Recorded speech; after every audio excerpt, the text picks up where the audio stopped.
This is the beautiful land of Israel and Palestine. The world's three most prominent religions, Islam, Christianity, and Judaism, consider it Holy Land.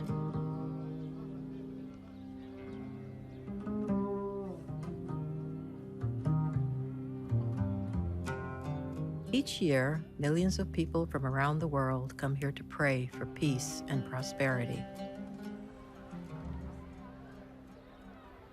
Yet this land is also a major center of conflict in the world today.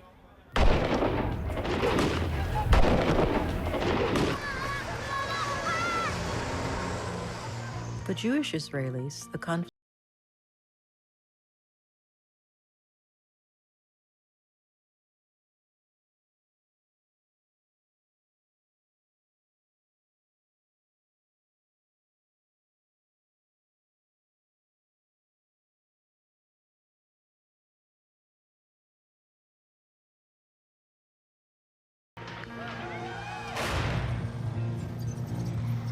and apartheid.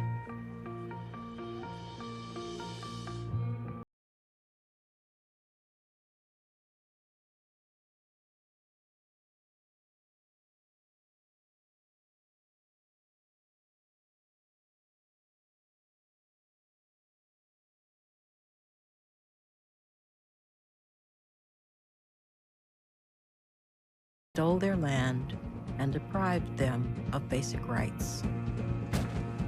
It was a system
The time, October 1948, a new leadership. It denies the morality of economic free-for-all. Its slogan, to each his own. Its belief, parallel development, separate identity, apartheid. The word apartheid, of course, is an Afrikaans word, which simply means separateness, being apart. So we had a wonderful term called separate development, but it was never intended to be equal. One could talk about the petty apartheid. That was about the fact that almost from birth, your life was separated from people of other races. You'd have to stand if the bus was full. If you went to the beach, there were some beaches you could not walk on. Those were the sort of petty manifestations. But you had the real apartheid, which for me was about the structural systems and policies of apartheid, the way in which land was taken away from people. In the first post-war election, the white electorate voted into power a group of men dedicated to the complete separation of the races in South Africa. The vision was to create a demographic white majority, at least of citizens, even though you were going to have the others in your midst. The entire nationalistic existence was at stake. It was going to be swamped by the black majority. So they evolved the concept of apartheid. Ultimately, the driving force behind it all was to create the white Afrikaner-led nation so that Afrikanerdom could sustain its permanent existence as a national entity. Now united, the folk would decide South Africa's destiny. The years of division, of second-class citizenship, had conditioned Afrikaners to thinking of themselves as a people besieged. Afrikaner history formed a sort of self-contained moral universe, whereas the rest of the world saw them as oppressors, as colonizers, as racists. They saw themselves as primarily as victims, settlers who were escaping religious persecution in Europe. They saw themselves as fighting for self-determination. In 1836, in an extraordinary gesture of self-reliance and courage, 2,000 Boers crossed the Orange River into the wilderness, out of the bondage of British rule. The first time in history that the term concentration camps appears is in Afrikaner history. About 10% of the population died in British concentration camps. So for them, apartheid was about survival, about self-determination, about redemption, about preserving a way of life. You see a very similar pattern in Zionism. Despite that Palestinians experience it as a very aggressive colonizing movement that has dispossessed them, Israelis are capable of seeing themselves as victims, as survivors, of drawing on Jewish history in order to justify their status quo. It's important to address that. It's important to address them with empathy and to say, I don't accept what you do, but I understand what the motivation is, and to be able to talk about that.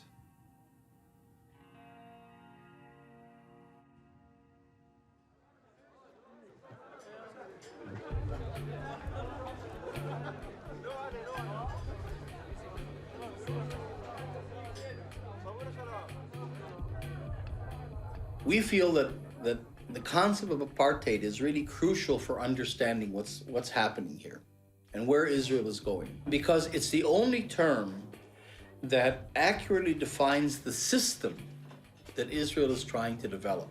It isn't just a policy. It's not just discrimination. It's the way the system is structured. It's a separation of populations in which one group permanently and institutionally dominates another group. It's getting to the point where there isn't going to be a Jewish majority. If you take the entirety of Israel and the West Bank and the Gaza Strip, we're at the point now where it's roughly 50-50. And that's before any Palestinian refugees return.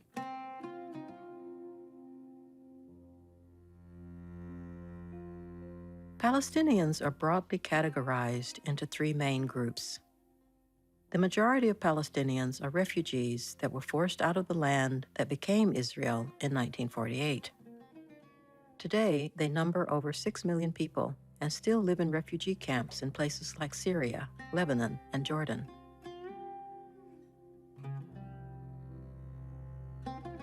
A second group is the Palestinians who managed to stay inside Israel during the 1948 war and became Israeli citizens.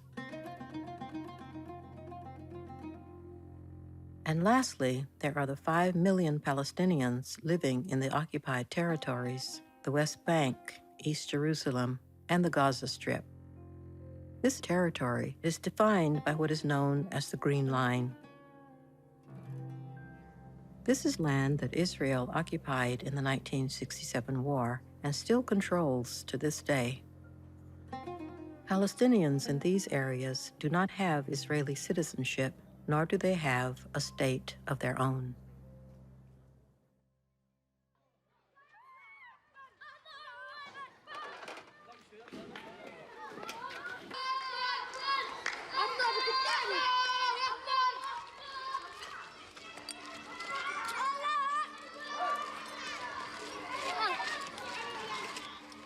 What you have in the West Bank is two entirely separate and unequal geographies that are superimposed on each other but exist separately. You have the Palestinians who are cut off into dozens of ghettos, literally surrounded by walls and physical barriers, with little access to work, to education, even to the basic means of survival. Food and water is often difficult to come by. And then superimposed on that, you have the settlers who live in what look like American-style suburbs, very spacious, very luxurious homes, with swimming pools, with access to water. Immediately after the 1967 occupation, Israel began building Jewish-only settlements in the occupied territories and started moving its population into these settlements, a practice that is illegal under international law. There are approximately 220 Jewish-only settlements scattered throughout the West Bank.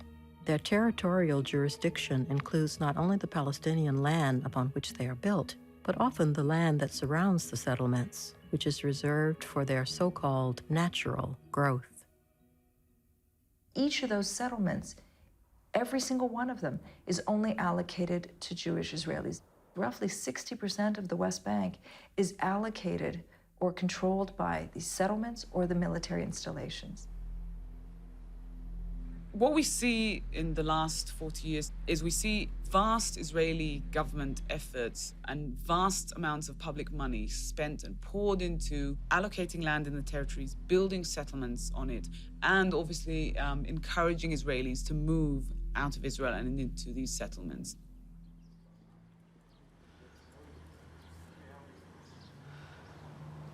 Gilon is, I think, a neighborhood where everybody's living, because people have moved out. If you can't afford to live in the downtown in the center of the city, you move out to the new neighborhoods. And you're going to find you have everybody living over here, religious and not religious, more people to the left, people to the right, because most people look at Gilon as part of Jerusalem. This is Gilo settlement, which was annexed in the 80s and the beginning of the 90s. They start building it in the mid-80s. When they start putting caravans, then it starts being built until it became a very big neighborhood of Jerusalem, accommodating thousands of settlers' families on Palestinian land. The people there didn't sell the land, they stole it. There was a decision taken by Israel in 1967 that Jerusalem should be reunited as one city. And part of that political agenda was to establish on the hills surrounding Jerusalem new Jewish neighborhoods in a way that would make it very difficult to, again, divide the city into two parts. The settlements were not built for security. They were built out of a proactive claim to the country. The words mislead. They're not a couple of little trailers on a hillside. These are cities of 40, 50, 60, 70,000 people. They're built over water, aquifers. They're built at key junctions. They're built on certain hilltops. They're built to control movement. They're built to control the border. I mean, every settlement has its rationale. We can see from here the village. It extended toward the settlement of Ariel, which is located above the hill over there. Ariel, located in the heart of the West Bank, which means 25 kilometers to the east of the Green Line. There is a very important aquifer located on the underground under this area, which the Israelis are stealing. They are enjoying the water. They are irrigating the gardens and washing their cars and playing with the dogs with water. And here we are suffering the shortage of water. Per capita, Israelis use about 6 or 7 times the amount of water that Palestinians use. And many times in the summer months, Palestinians do not get water, even though it's their water that's being pumped out by the Israelis and sold back to them. They don't get sufficient supplies. The cut of water in summer means that we will be without water for 3 or 4 months along the year. So we try to compensate that by collecting the rain in the cisterns, in the wells, which it's not healthy. But we are forced to use this water, which causes many diseases for the children and for the inhabitants in the village. And my daughter was one case for that. She was infected by some infections because of the water, and she got a kidney failure.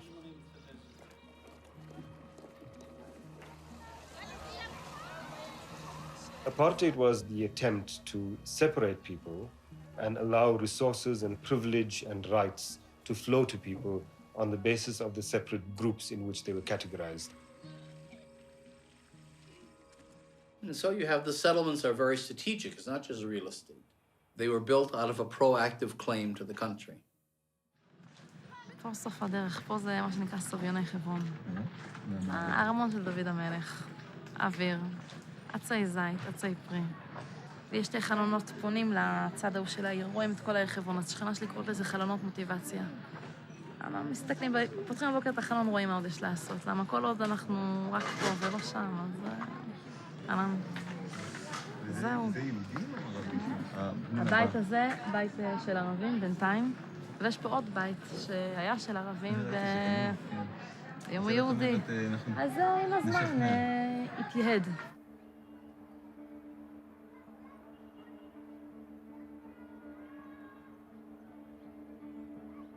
Nowhere is the government separation principle shown so starkly as in the city of Hebron, a city deep in the heart of the West Bank with a population of about 160,000 Palestinians. In the middle of Hebron, in Palestinian homes, often vacated under severe pressure, live 600 Jewish settlers, cordoned off and protected by thousands of soldiers. Although neighbors, these two populations live under two separate and unequal sets of laws. Jewish settlers in the West Bank live under Israeli civil law, while Palestinians live under Israeli military law.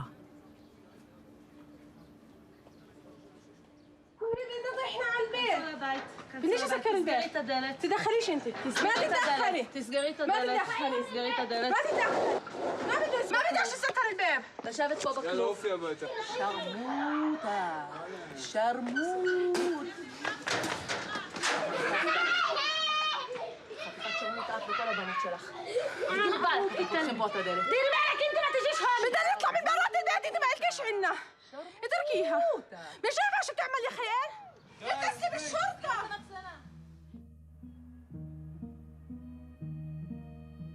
The settler population in the West Bank is roughly 500,000.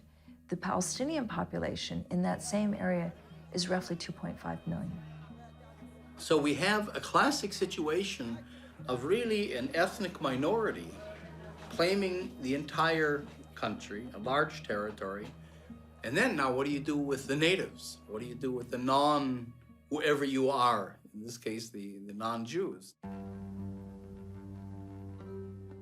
In South Africa, the architecture was amazing. First, you give people an identity. Then, of course, you give people pass laws. So you define how they can move freely, and you construct blockages for the movement of people. Control was exerted through a complicated pass system that determined when and where an African could move.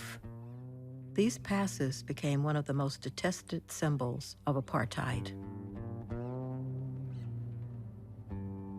The issue of the pass was much more than a question of identity or an identity document. It was a mechanism to ensure the control over people's movement and where people lived.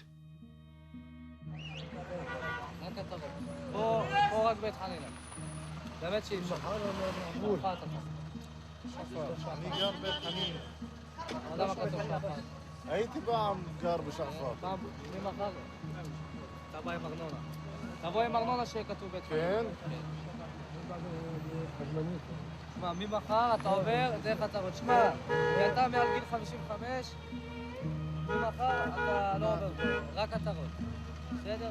Today in occupied Palestine, Palestinians must carry IDs at all times that essentially dictate where they can live, work, and move.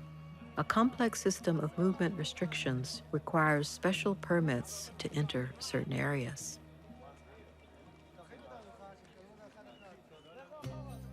There are over 600 manned checkpoints and physical roadblocks in the West Bank that restrict the freedom of movement of Palestinians. Only 36 of these separate Israel and the West Bank. The rest separate Palestinian towns from other Palestinian towns.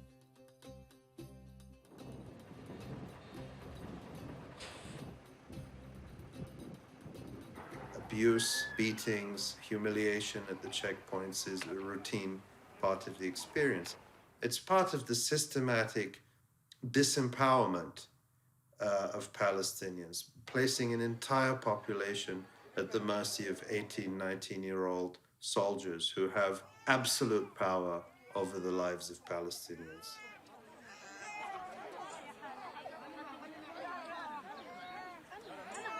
How many is it? Over 60 women who have given birth at checkpoints because some silly kid won't let them through, or taking 20 minutes to let an ambulance through.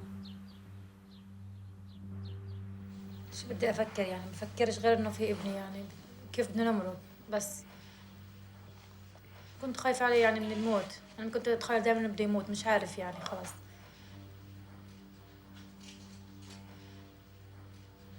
بدي أصرخ فيهم خفت يأخرونا أكثر بدي أشدهم خفت ياخذوا زوجي يعني بقيت خايفة كثير خايفة منهم I called him after maybe 5 minutes. Please come here and see my child. He's dying. Please come and see him. He came and he said to me, "Why are you calling? Why are you calling me? Don't call us. I want to check your IDs and to check the cars. After you can go." I said to him, nothing here in the car. We are not going from the war. We are going from a house to go to hospital only. We haven't any weapons, we haven't arms, we have not anything. Only we are the four with a child. We reached the hospital. The doctor said to us, we can do nothing to him. Your child died about 20 minutes ago.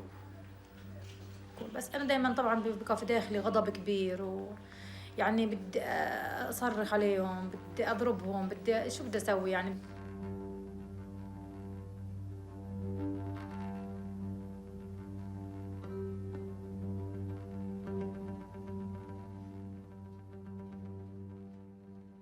I have been able to visit Israel and Palestine on more than 2 occasions. And what I experienced there was such a crude reminder of our painful past in apartheid South Africa.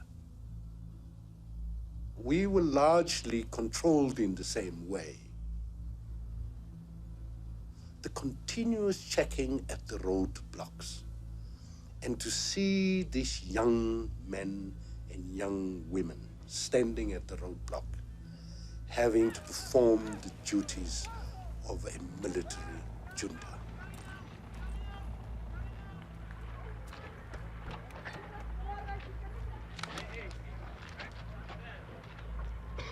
These parallels with Israel pained me severely while I was traveling through that lovely country.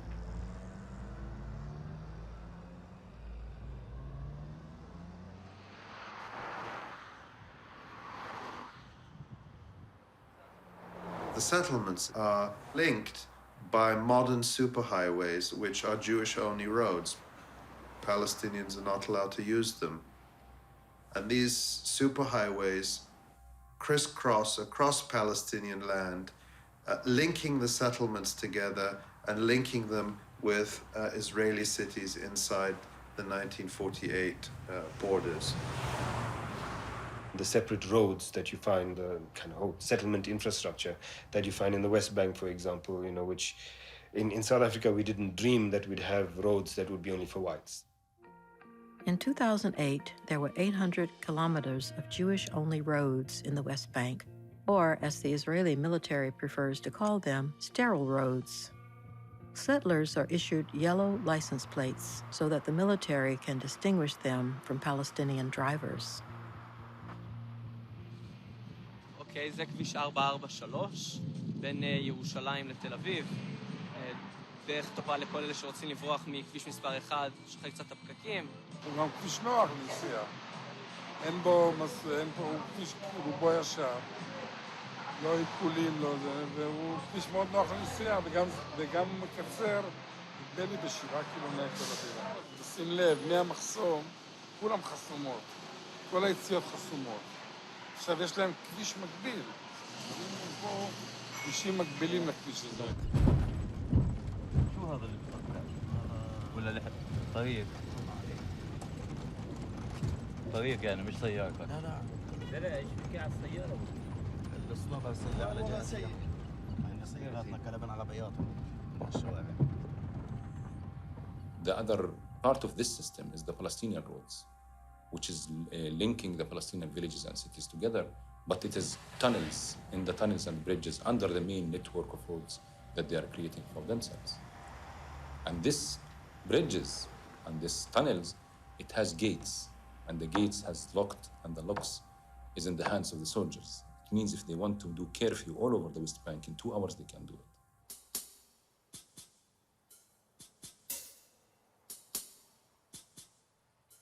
جاء المستوطنون سنة 1987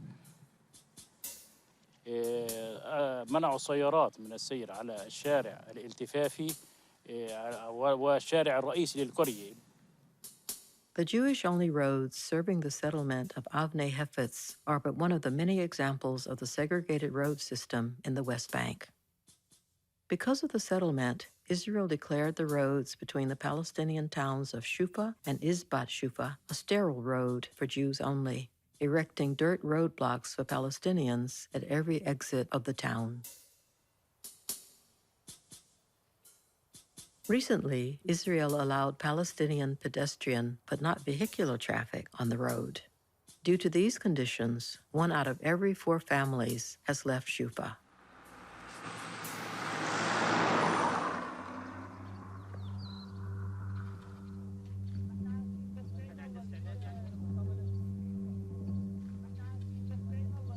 بسبب انهم منعونا نقطع الشارع نروح طول الكريم فبنلف في 30 كيلومتر تاني علما ان المسافه بيننا وبين طول الكريم 7 كيلومتر. شوفي 2000 نسمه في حين عدد المستوطنين 300 نسمه بتمتعوا في كل شيء، محرومين احنا اصحاب الحق والارض بس محرومين نروح ونيجي براحتهم. المهم في المستوطنين هذول انهم بيجوا هون 300 مستوطن بروحوا بيرجعوا نهاية أسبوع بيناموا هون وبعدين بقيت حياتهم بغردوها في ثانية في تل أبيب إسرائيل. يعني انحرمنا مشان بس متعتهم يعني يقعدوا هون بس يوم أو يومين.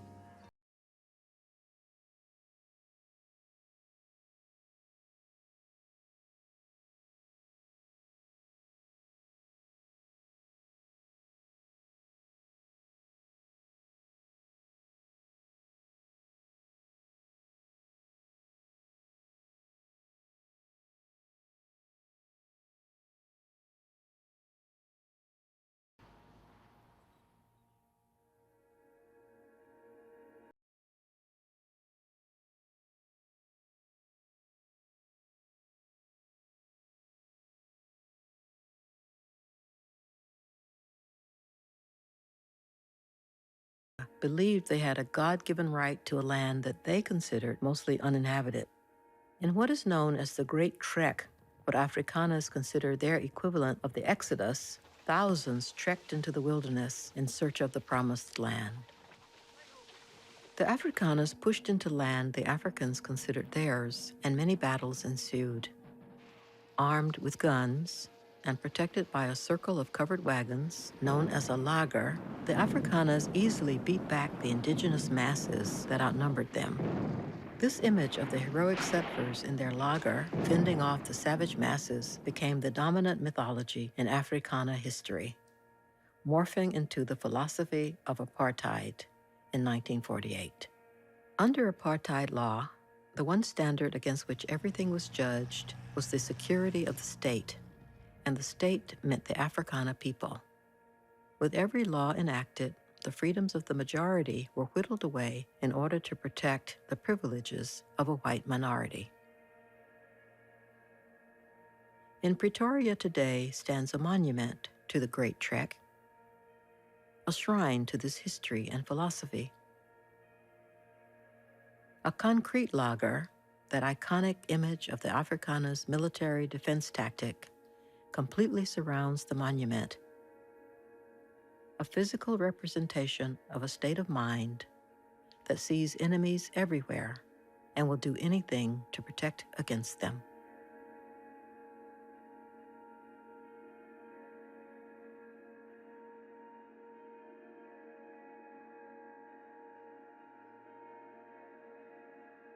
What I experienced there was made even more painful by the existence of the wall of separation, what we from South Africa prefer to call the apartheid wall. We didn't have that type of division in South Africa. In 2002, under the guise of a temporary security measure, Israel began construction of the separation barrier to completely seal off the West Bank from Israel. In urban areas, it is a concrete wall 8 meters tall.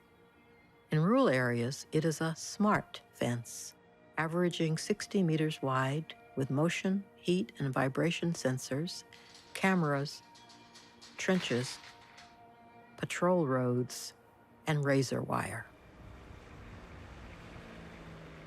To many, however, the wall is not about security.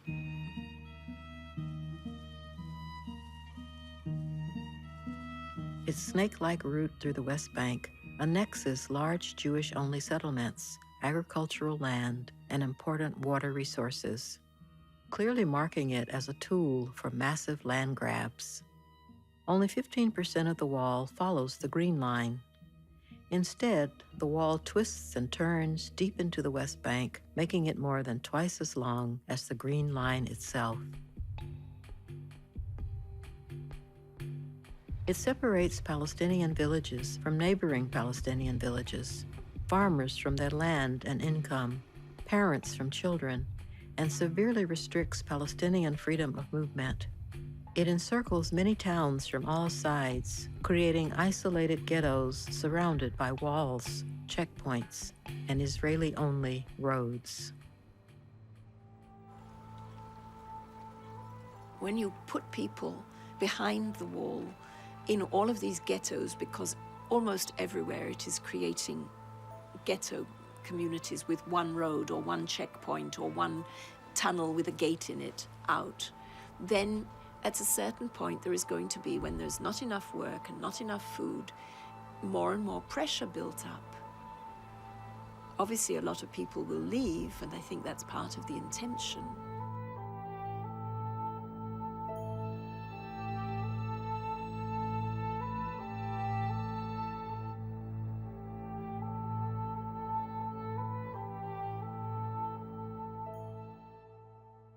Now, in the South African context, the attempt by the apartheid government was to de-citizenize more than 80% of the South African population, and then give them new citizenship in some kind of a fantasy entity, Botswana, Transkei, etc. So the South African state could say, you have no claims over us, you're a citizen of Botswana. Social benefits, etc. is what you should be looking for there. The godfather of the system was Dr. Hendrik Verwoerd. In South Africa, you can only achieve peace by separating the nations. And he spelled out the whole Bantustan concept. He said the black people have got to be given their own countries. They embarked upon this remarkable experiment of trying to cut up the country into Bantustans. And these were created, at least on paper, 10 of them. And the move began to advance them towards independence.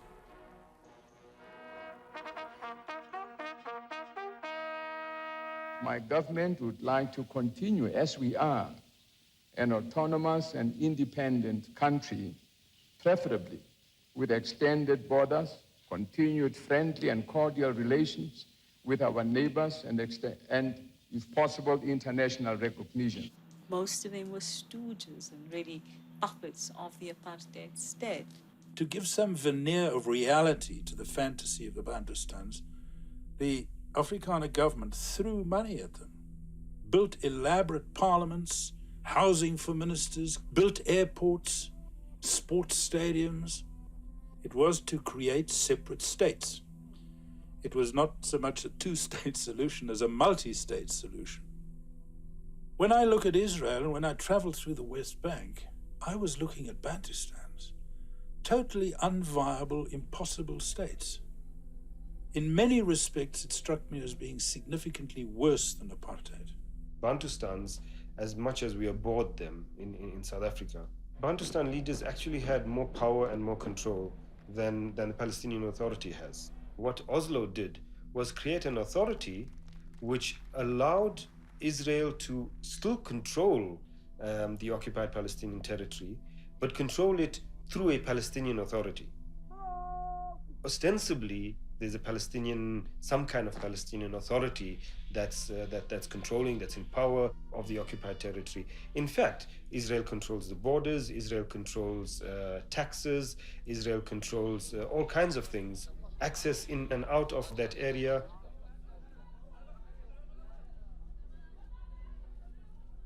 To me, the big analogy was that South Africa, in taking these two choices, where you've got two or more nationalisms laying claim to the same country, you either got to find a way to live together or you've got to have a fair partition. The big similarity between apartheid South Africa and the Israeli-Palestinian situation is that both decided to have a partition solution. And in both cases, it was a grotesquely unfair partition. And this is why Israel says, well, Gaza is not our problem. Gaza is a foreign country. It's not a state. It's not part of any other country. It's just not us. Just like South Africa, it's the same logic. We need a Palestinian state because we can't digest the Palestinians. We can't give them citizenship, because then it wouldn't be a Jewish state. We have to create a Palestinian state because that's the only way we can get them off our hands. But it has to be a minimized state on as little territory as possible that leaves us in control of the entire country. South Africa, they were talking about 13% of South Africa to the South African people in cantons, looking them in cantons. Here, when you look at the map, what they are created is about leaving to the Palestinians 12% of our historical land.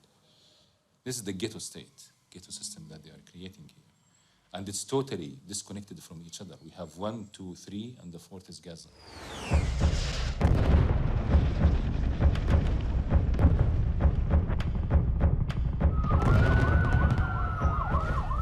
صار اللي هو يوم سبت 27 كنا نحن في الحلم بقاش يخطر على بالنا انه تصير حرب زي هذه.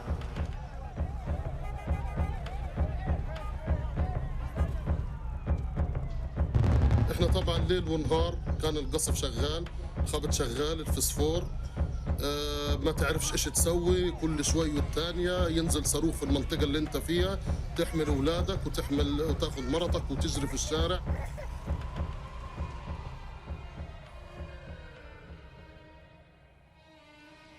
21 يوم وانتهت الحرب، وطبعا جينا صرنا نفقد حالنا، اللي بده يشوف مرته، اللي يشوف اولاده، اللي يشوف مش عارف ايش.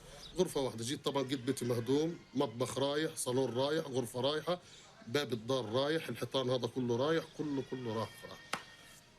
واحد من الناس انا نايم في شارع، يعني انا بنام في الشارع. الحمام كيف ما تشوف غير سترنا بالبطن. انا يعني انستر، ما حدا يشوفني، ما حدا يشوف زوجتي، ما حدا يشوف بناتي. العالم كله طبعا ما شافش الحرب هذه اللي صارت علينا. مرت الحرب على سلام، هلقيت اجى وقت الجوع ووقت الاهانات. يعني تجيب طحين لاولادك ما فيش، تجيب خضره ما فيش، تجيب كله هذا طبعا مش موجود عندي. هذا كله طبعا من الحصار.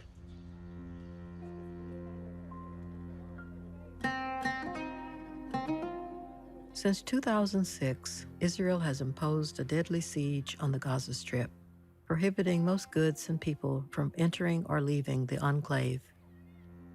The siege has caused an economic standstill in Gaza. The unemployment rate hovers around 40%. On the more ridiculous end of the spectrum of goods not allowed into Gaza are things like pasta and chocolate. Recently obtained Israeli government documents show this to be a deliberate policy. Mathematic formulas were created which defined the minimum caloric needs of the 1.5 million people in Gaza, as well as an upper limit so that food items cannot become too plentiful. In 2009, Israel bombed Gaza's sewage treatment facilities and electricity plants, and now won't allow the necessary parts in to repair them. Restrictions on fuel imports further limit the ability of critical infrastructure to function, while also causing daily, prolonged blackouts. Blackouts can be deadly for patients in hospitals, but more so is the lack of medicine, specialized care, and clean water. كهرب، ما فيش كهرب، ما فيش اكل، ما فيش شرب، يعني احنا الميه اللي بدنا نشربها بنشتريها شراء. يعني احنا بنتكلم وبنتنفس على الفاضي، يعني حياتنا موت بطيء جدا. احنا في عذاب الله اعلم به.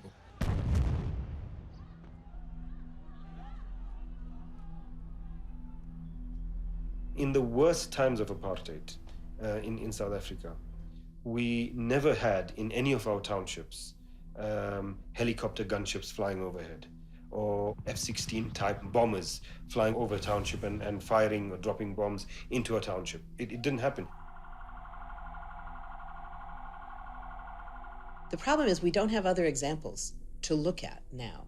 You could look at perhaps the Warsaw Ghetto as one example of that kind of walled-in and then attacking a walled-in community like that.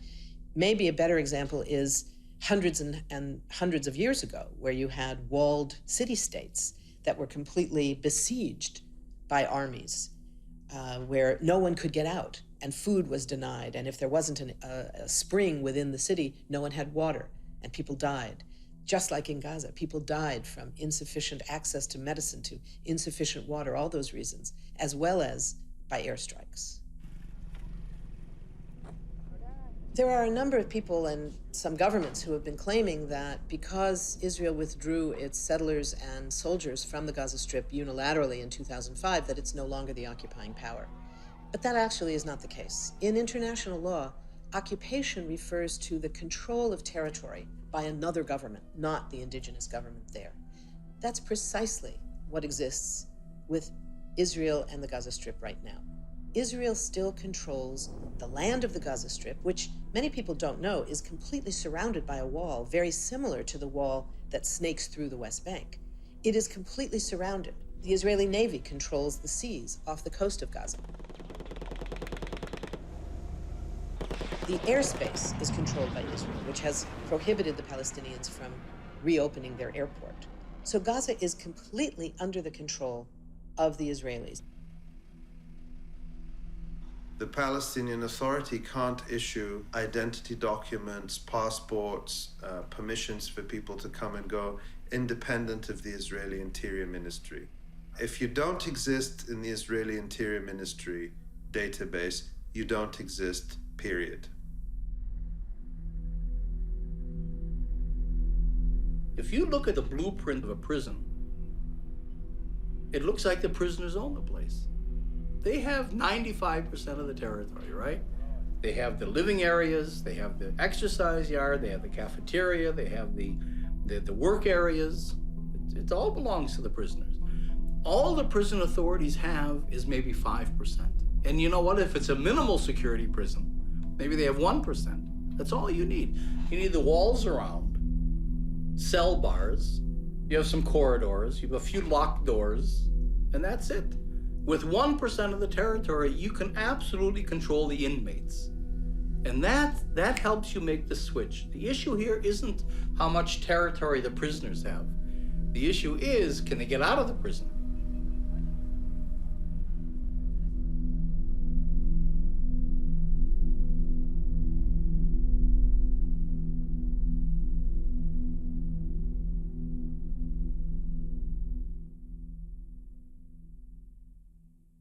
When the majority of world leaders and people who have the power to change things talk about two-state solution nowadays, what they talk about is a Palestinian state that is made of Bantustans, separated from each other, a state that has no sovereignty, no independent policies, and has very much a similar economic infrastructure to the ones that the Bantustans had in South Africa. The main thing for the world and for the Israelis is to get this issue off the plate. And that's where Israel thinks it can get away with a Bantustan in the way that South Africa couldn't.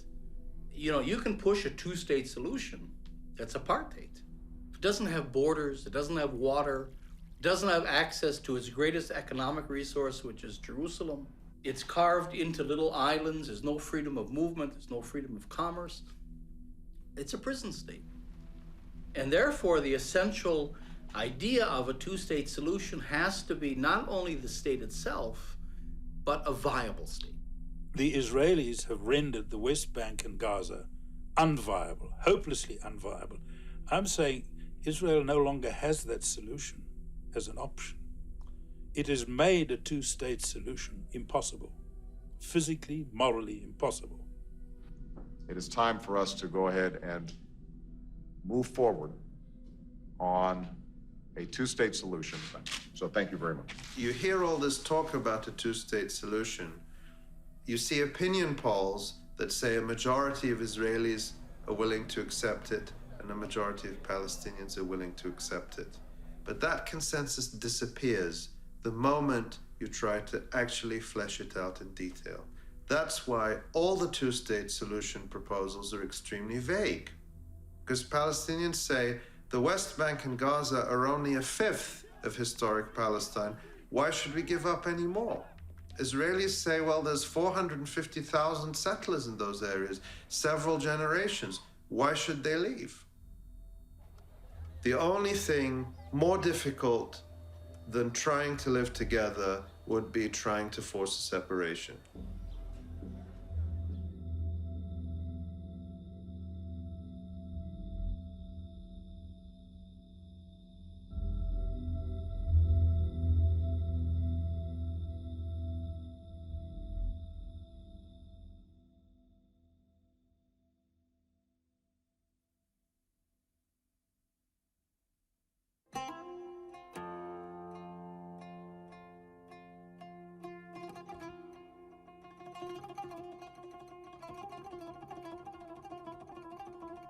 Israel's overall goal has been to create a Jewish state.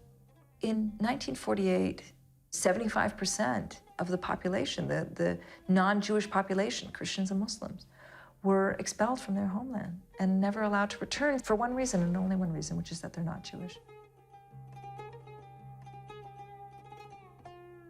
The 5 to 6 million refugees living in Lebanon and in Syria and in Jordan, etc., those are people that should be Israeli citizens, that Israel has kicked out and refused citizenship.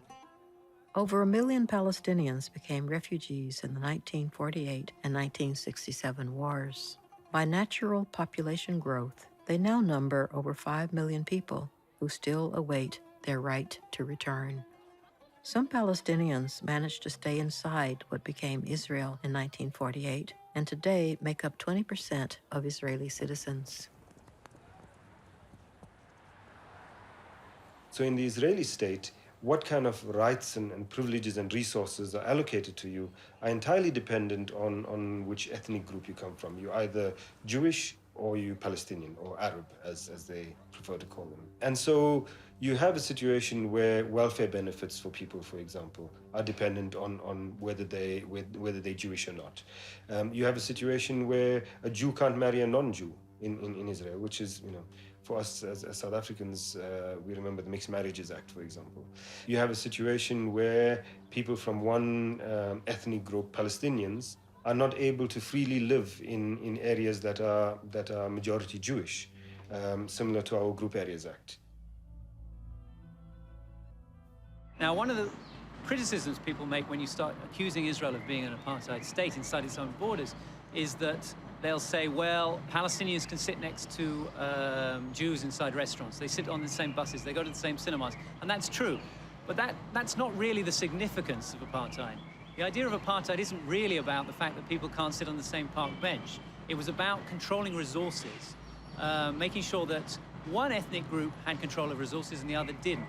And in that sense, Israel has been very, very effective at doing this, what we might call grand apartheid rather than petty apartheid. In the key areas of people's lives, their education, their employment, owning land, Palestinian citizens are treated entirely differently from Jewish citizens. And I think that's one of the reasons why this apartheid comparison can be made. By far, the most fundamental element of apartheid with both South Africa and Israel is control of the land. In apartheid South Africa, a slew of laws were enacted that designated 87% of the land for whites only. This introduced the oxymoronic term, quote, foreign natives, into the language of parliament to describe blacks given permission to live in white areas. Israel's complex and creative web of apartheid laws introduced equally oxymoronic terms such as, quote, present absentee into its parliamentary language. This was used to describe Palestinians who are actually present inside Israel, but legally declared absent in order to confiscate their land. Through these colonial and apartheid-style laws, over 90% of the land of Israel is effectively reserved for Jews only. Aside from the few mixed cities like Haifa and Akko, most of Israel's communities are segregated along ethnic lines. Israel's 1.3 million Palestinian citizens are restricted to 120 communities that existed before the creation of Israel in 1948 and which have been unable to expand since. By contrast, Israel has created and developed more than 700 exclusively Jewish towns since 1948, but not one new town for Palestinian citizens. Land laws in Israel, which are very clearly apartheid kind of laws. You can belong in the state of Israel, you can be a Palestinian or you could be a Jew, but if you want to have rights in the state, really you need to be a Jew to have rights. I have no doubt it's a Jewish state, but I do question very strongly whether it's a democratic state. If we talked about an Afrikaner and democratic state, I think most of us would find that a rather oxymoronic kind of phrase to use. So why is Jewish and democratic not equally troubling to us? There are more than 1 million Palestinians inside Israel today, and that's a major concern for Israel. It's very concerned about the demographic growth, as it calls it, the demographic time bomb of the Palestinians inside Israel. I came to realize that when they talk about the elimination of Israel, it's a demographic thing. That Israel will cease to exist when it no longer has a Jewish majority. In other words, your nationhood depends upon your having either an ethnic or specifically religious majority, permanently entrenched, because of the experience I've gone through in this country, where I saw terrible injustice committed in the name of the Afrikaner's need to survive. I became ashamed of my country, grievously ashamed of it.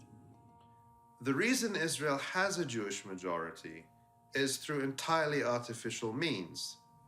The whole framework of Israeli law is designed to prevent the growth of the non-Jewish population and maintain Jewish numerical and political supremacy. And that's the framework in which we can understand everything we see inside Israel as well as in the West Bank and Gaza.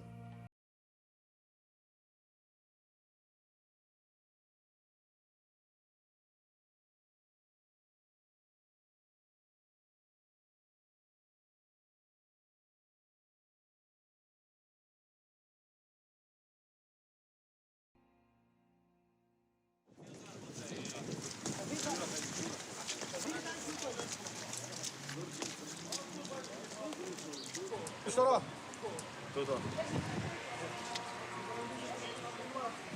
لما تاني يخلص رفعت في بالحارة يا زلمة ما فيش ولا حدا هون يا زلمة فيش ولا حدا وين سمير وين سمير وين سمير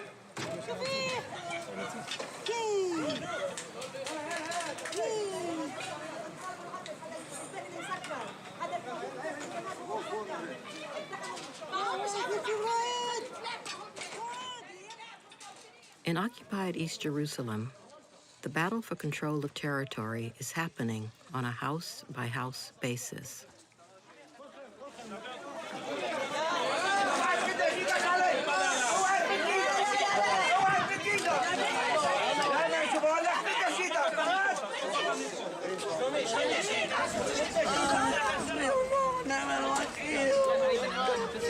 Sorry.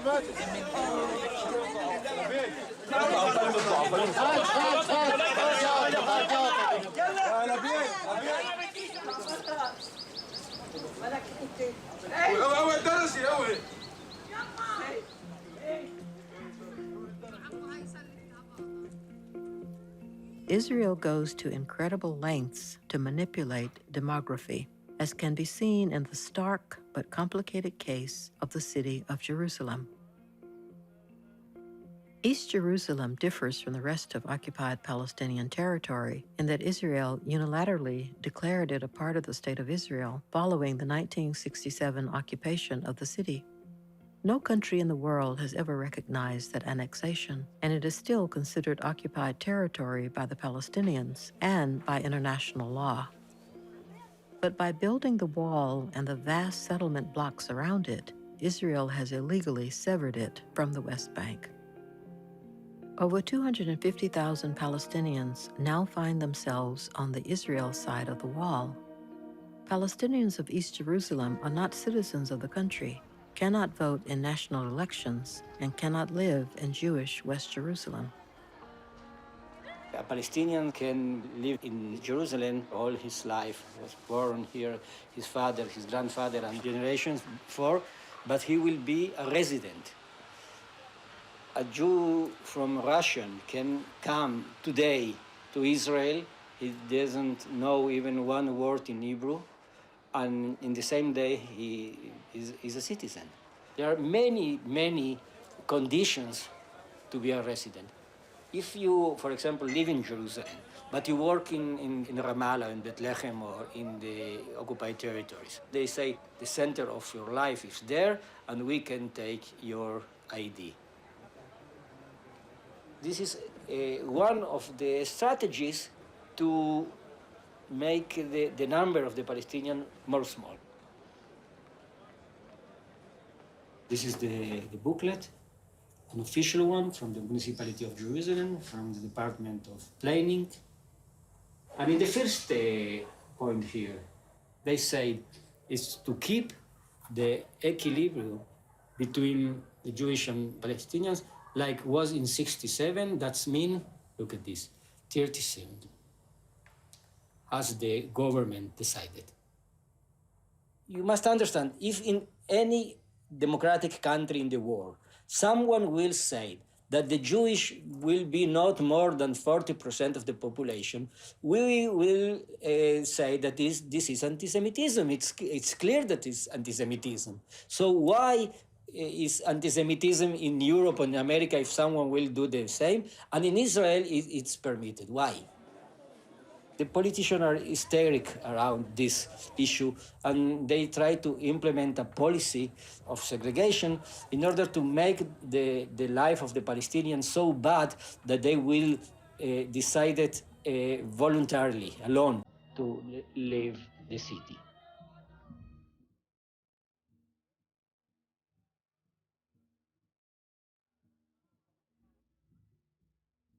One of the harshest methods used to force Palestinians to leave Jerusalem is Israel's house demolition policy.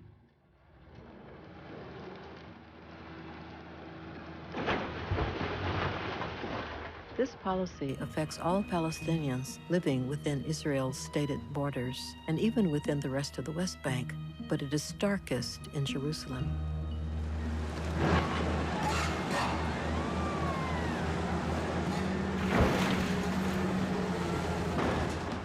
House demolitions are part of a system of discrimination that does not enable Palestinians to actually build legally. It's fair to say that it's virtually impossible to receive a building permit, a legal permit to build a house in East Jerusalem if you're a Palestinian. ما قبلوا احنا إنا بنقدم في رخصة تنهم يقبلوا يعطونا رخصة من قبل 20 سنة. يعطونا رخصة جينا غمرنا وبنينا ليش ما فيش هن بطلعش رخص. هذا الأرض مش إلك، هذا الأرض مصادرة مش إلك. هذا يعني الله بقول تيجي تطلعوا عفشنا وقاعدين فيه وتهدوا علينا وأولاد صغار وحالتنا حالة. شو بدي أعمل؟ شو بدنا نساوي؟ يعني زي ما خدوا البلاد طردونا زي ما تطرد ذبان عنك، جايين بدهم يطردونا دار يعني. تعملها مشان تهجج الناس، مشان الناس تزهق وتطلع. يعني أنا من يوم ما نهدي البيت لليوم وأنا في الفراش، شو نساوي؟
Jerusalem, there are at least 10,000 demolition orders outstanding. Houses can be demolished at any time. That doesn't include thousands that have been demolished inside Israel. I mean, inside Israel, there's still a campaign of demolition. There's about 40,000 homes of Israeli citizens who are Arabs that are slated for demolition in the next few years. And this is on the background of 1948, when more than half the villages of Palestine, more than 400 villages, were systematically destroyed. After the state was created, Israel continued to forcibly remove thousands of its Palestinian citizens off of their lands onto small, concentrated areas. Their villages were bulldozed to make way for Jewish-only towns.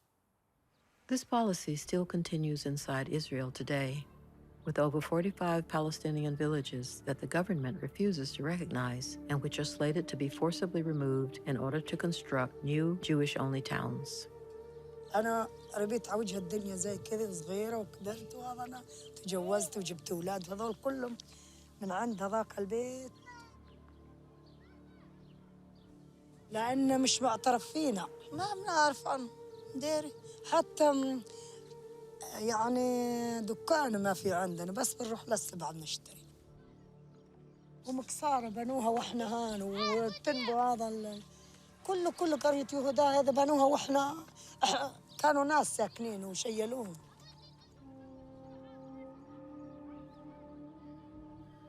50 سيارة بوليس وجو بوليسية وجو بوليسيات شرطيات واحنا اجنا نسوي معهم ليش نبني يطعونا مصاري واحنا نبني يا ريت يطعونا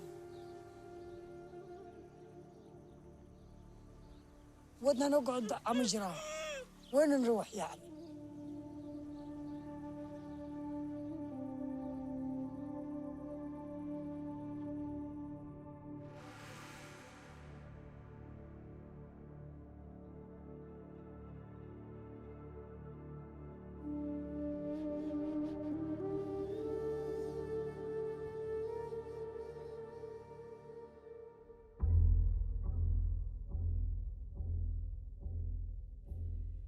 The apartheid authorities had what they called black spots, incidents where black people were occupying land where the white people actually wanted to occupy.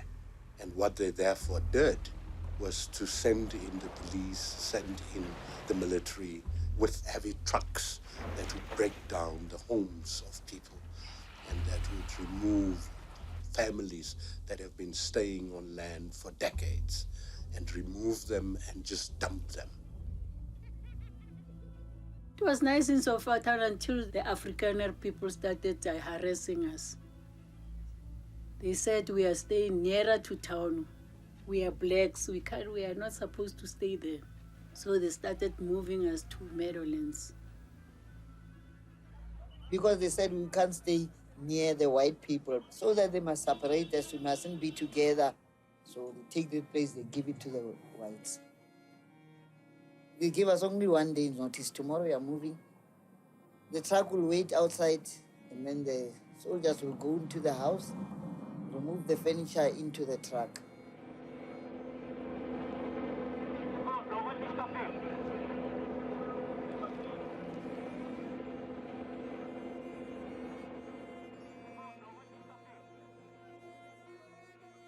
Then take you children, put you behind the truck, the mother and father. They just bulldoze it to the ground. They take the family out, the bulldozer comes.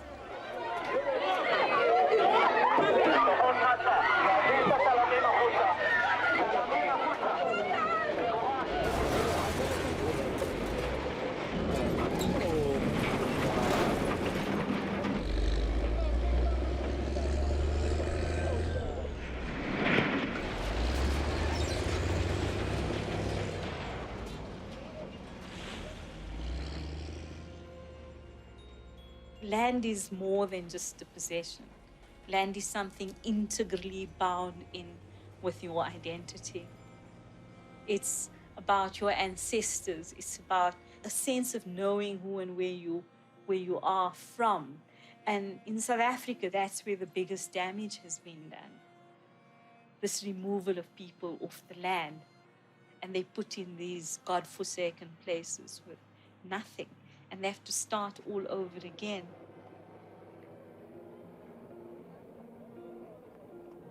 لا كانوا يجوا يهدموا كل القرية يعني والخيام اللي بتشوفون والبركات هاي للمرة السادسة احنا بنبني صرتوا هدي للمرة الخامسة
The escalation of the Israeli measures, the way how they treated the Palestinian before the First Intifada, make it difficult for the people to accept oppression.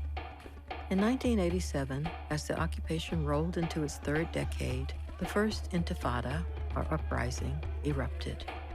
People, they go, protest, strike, throwing stones, organize themselves in groups, challenge the Israeli occupation in different ways. The things came from the ground in the First Intifada, where everyone, no matter who you are, man or woman, young or old, you are connected to a certain group working in this Intifada. It was amazing how the people, they were organized. The people, they took a stand. They had a slogan, no taxation without representation.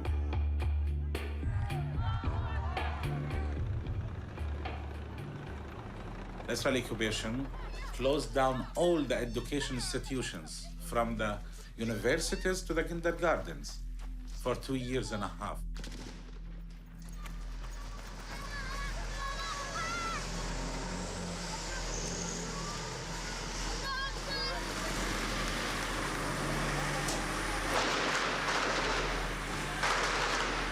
They were very strong in their reaction.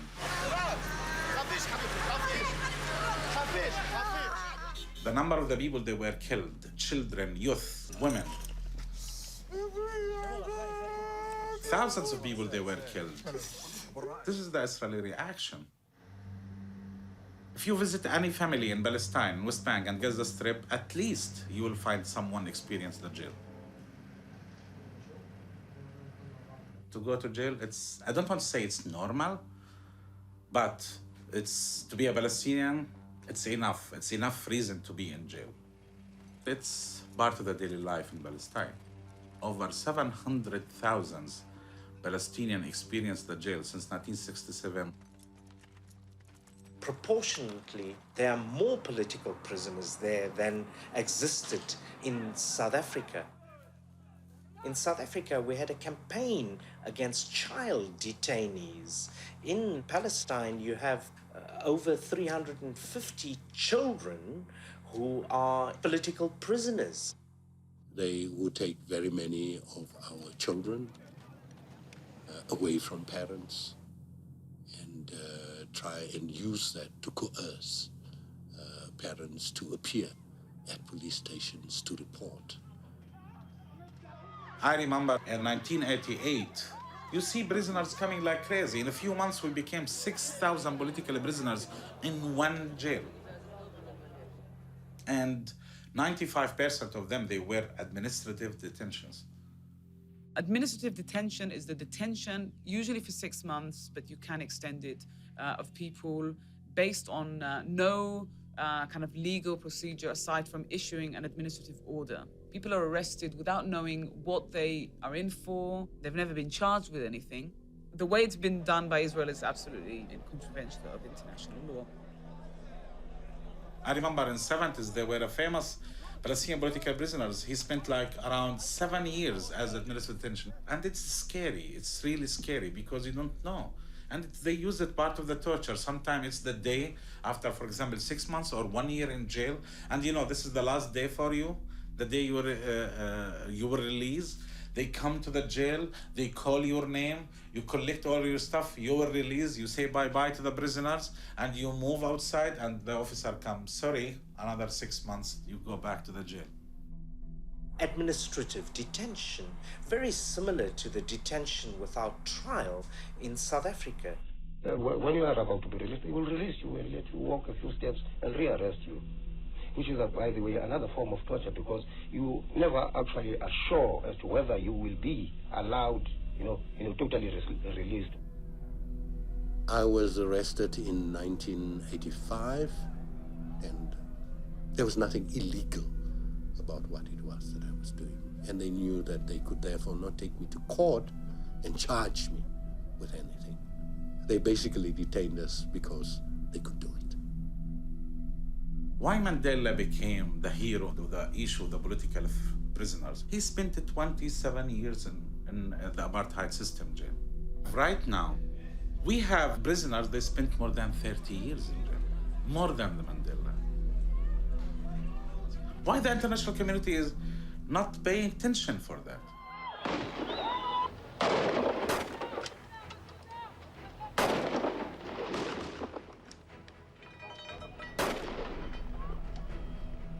Within 1 year of each other, both Israel and South Africa launched Operation Iron Fist, brutal and overwhelming campaigns to crush opposition to their respective policies.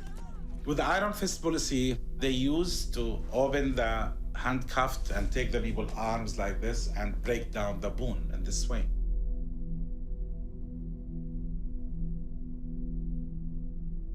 I still remember the sound of my friend when they break his arm. The sound still in my ear. I will never, ever forget that.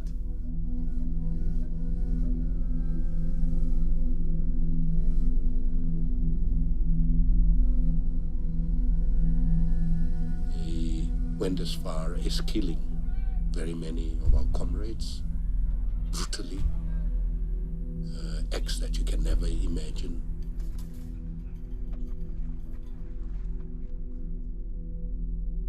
The South African Defense Forces, as they were called, their army and navy was almost totally outfitted by Israel because South Africa couldn't get weapons from other countries. Israel was one of the only countries willing to break the arms embargo.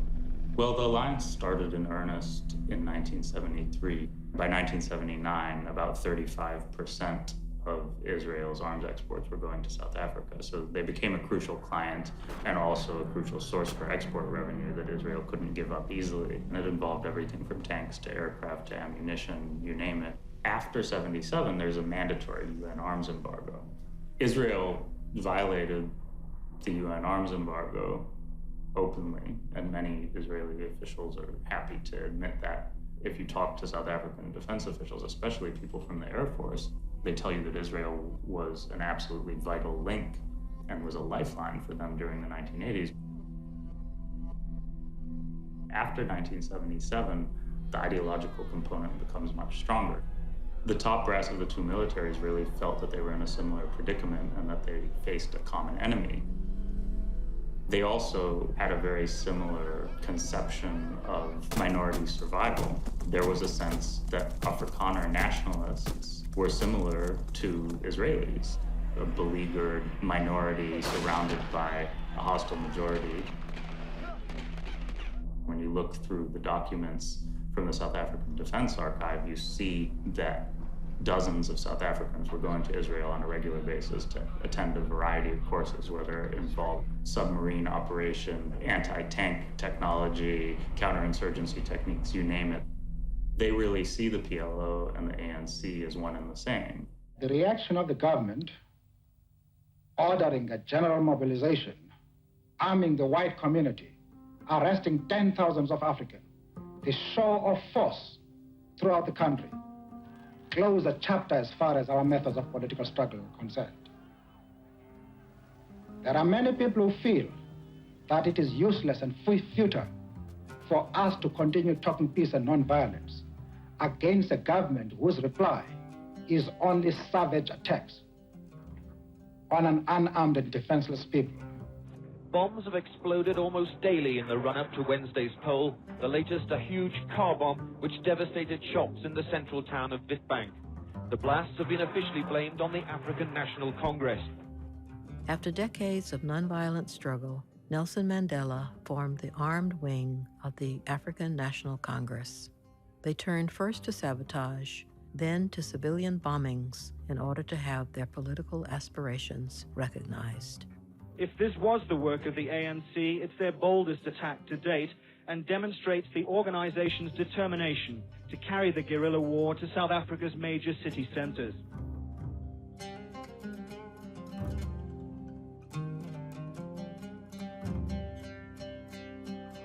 The explosion tore apart the bus in the very heart of Jerusalem, killing many of those on board.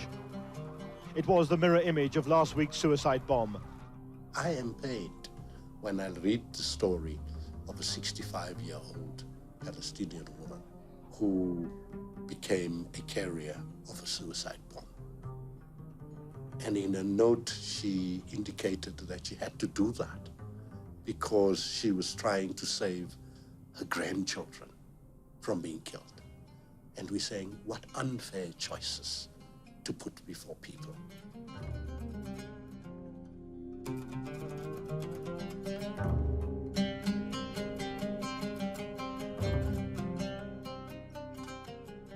Security and terrorism are important issues, but they're symptoms, and they're not independent variables. Israel is a strong party. Once you bring the occupation into the picture, there isn't any more symmetry. There's no more both sides, us and them, the balance that everybody loves. Palestinians aren't occupying Tel Aviv. And we're pleading that we do not wait for more people to be killed. It is quite apparent that the political authorities will on their own not act. We need to pressurize them.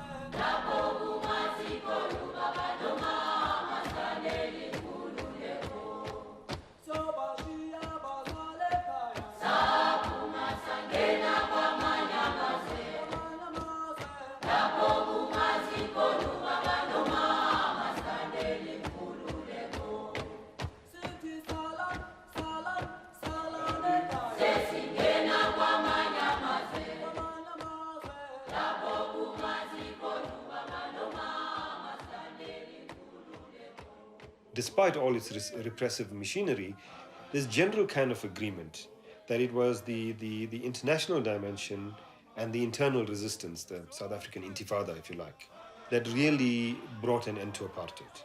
You had a mass of people, people's movements and resistance organizations, etc., that were, in terms of numbers of people, quite large, but weak, taking on very sophisticated structures of repression. So a really powerful opponent on one hand and a weak one on the other. It was the international isolation campaign that brought a sense of balance between the two. At that point, the South Africans actually seek out advice from the Israelis on how to sell themselves in the West and how to improve their image. The South Africans looked to Israel as a sort of beacon, and they didn't understand why Israel had managed to withstand criticism for decades and survive, and why South Africa was failing. A lot of Israelis fear that they may one day be delegitimized in the same way South Africa was. Boycott, divest, and sanction. Boycott, divest, and sanction. Boycott, divest, and sanction. Israel, you should be ashamed. Killing maim thousands of civilians in our name. Claim you hitting terrorists, but children in your aim. Even murder relief workers, but spilling from their brain while they tried to drive the ambulance. So they couldn't stand a chance. Even bomb students, hospitals, Mas Rafa and Khan Yunis. Shot them in their back like the cops to Oscar Grant. And in each case, the good old United States sponsored that. $7 million a day that we paid tax, and APAC's lobbyists is robbing us. Sometimes it feels like there ain't no stopping this. But now nobody can deny it, cause you made it too obvious. Naked truth exposed like the emperor's clothes. What we'd really like is for members of the public to realise that they actually have a real positive role to play. They can actually boycott these goods. And we think that, well, we're only individuals, but together when we act holistically, such as the protest today, and even on an individual day-to-day basis, we can have a real impact in challenging the occupation on a long-term level. The global call came in 2005 from Palestinian civil society organizations.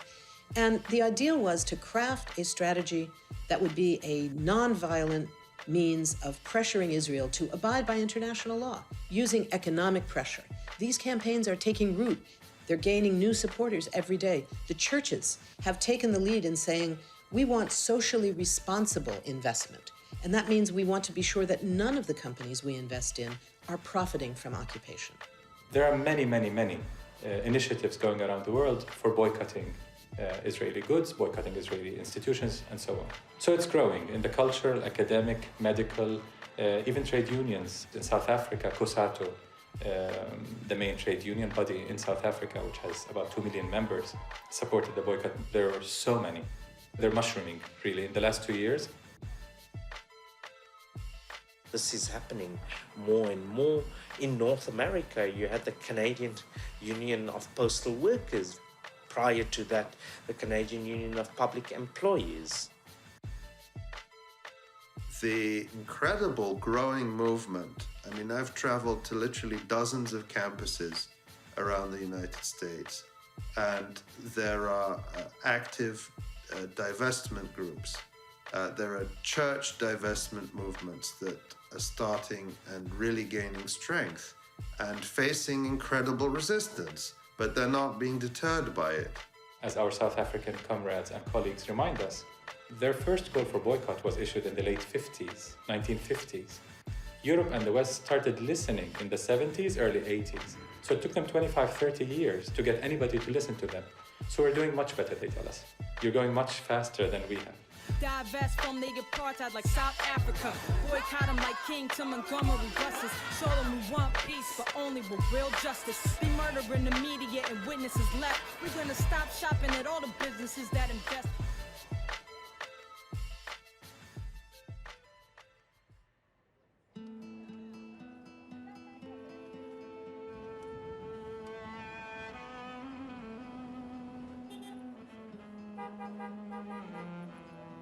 The idea of a one-state solution begins with the notion that no matter how they got there, no matter the competing historical narratives, the country belongs to all who live in it. Let 100% of the people live in 100% of the land, since nobody can agree on how to divide it. Israel's going to have to stop being a Jewish state.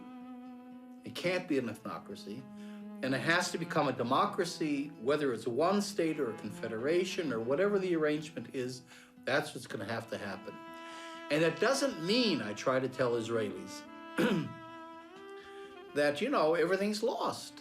I mean, in South Africa, people still talk Afrikaans. They still have an Afrikaner university. They still have, nobody's going to stop speaking Hebrew here. You're restructuring. It'll be in a different, more healthy environment. That's the challenge. That's why I like this one-state idea. It wasn't only blacks who were freed when apartheid ended. I was freed. We all were freed. We were liberated from this terrible, corrosive vision of trying to build an ethnically pure state. And decades of apartheid regime propaganda, like decades of Zionist propaganda, said to the people, if you give up control, you will be devoured. You will be thrown into the sea. You will be killed. And so it was very important for the anti-apartheid movement to offer to ordinary white citizens a credible message, an alternative, to say you will not be devoured. You give up the system and you will have a place in the future, and it's an inclusive future. There's already a one state. It's already one state, but it's a one state living under apartheid. It's how to transform it from apartheid to democracy, where people get equal rights based on citizenship, not on ethnicity, religion, gender, or any other identity.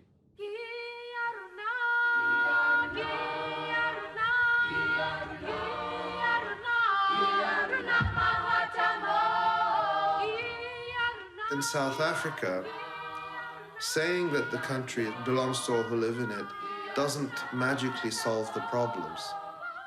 There are still massive political struggles in South Africa over resource allocation, over the speed of land reform, the speed of economic reform, over affirmative action. Those struggles for social justice continue, but they have to start from the premise that everyone is entitled to equal rights. But the world doesn't stand still.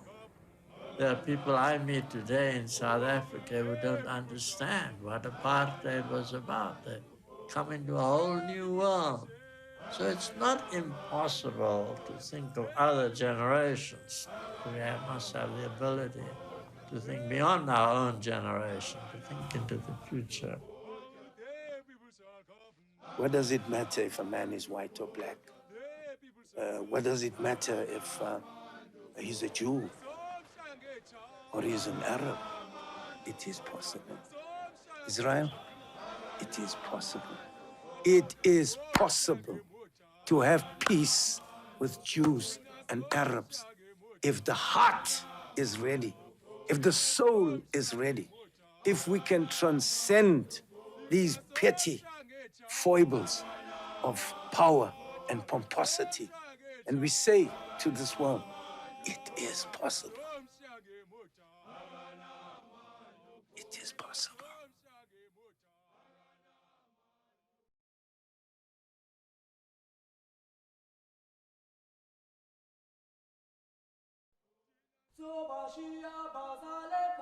Sabu masangena wa manyamaze,